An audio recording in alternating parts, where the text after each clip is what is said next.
कलात्मक प्रस्तुति।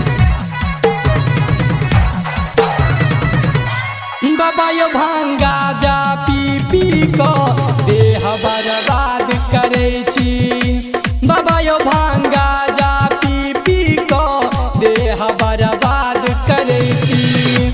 तकै छी अहाँ भोरे कि साँझ सवेर केहन अभ्यास करे छी, केहन अभ्यास करे छी। बाबा यो भांगा जा पी पी को देह बर्बाद करे छी। बाबा यो भांगा जा पी पी को देह बर्बाद करे छी।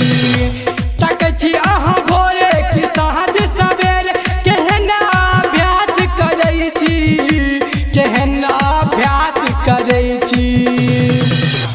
बाबा यो भांगा जा पी पी को देह बर्बाद करे छी। बाबा यो भांगा जा पी पी को देह बर्बाद करे छी।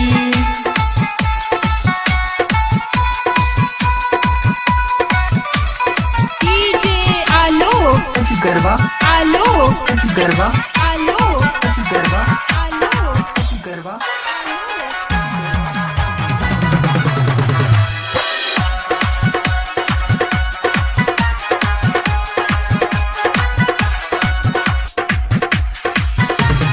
नाथो के नाथ भोलानाथ कहै छी। चारो युग में जनै छियो पूजाइ छियो।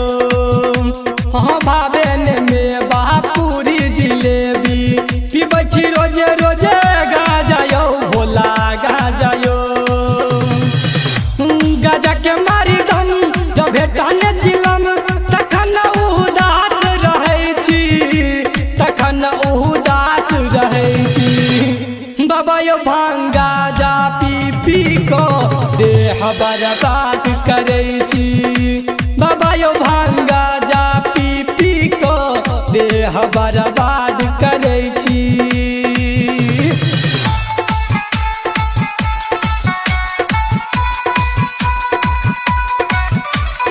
डीजे आलोक गरबा आलोक गरबा आलोक गरबा आलोक गरबा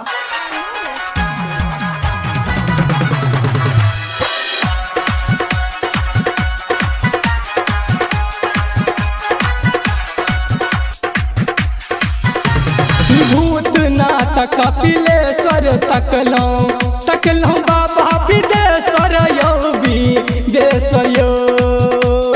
सावन में बरस टप टप पानी चुबैत हैत बाबा गर गर यौ भोला गर गर यौ।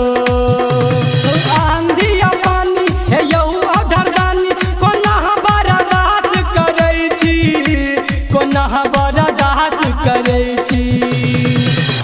बाबा यो भांगा जहाँ पी पी को देह बर्बाद करे छी। बाबा यो भांगा जा पी पी को देह बर्बाद करे छी।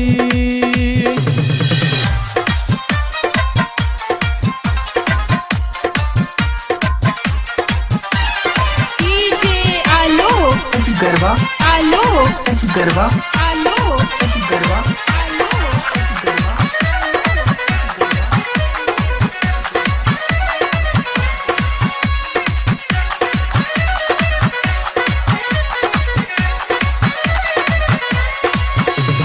कहैया संतोष शिवायो बाबा जब बही के नाम यो नाम यो। कनियो ने दाया जकर बैदानी नाम होयत बद नाम यो बद नाम यो। सरज बोखात अरुण मोहबास अहीं के आस करै छी, अहीं के आस करै छी। बाबा यो भांगा जा पी पी को देह बर्बाद करे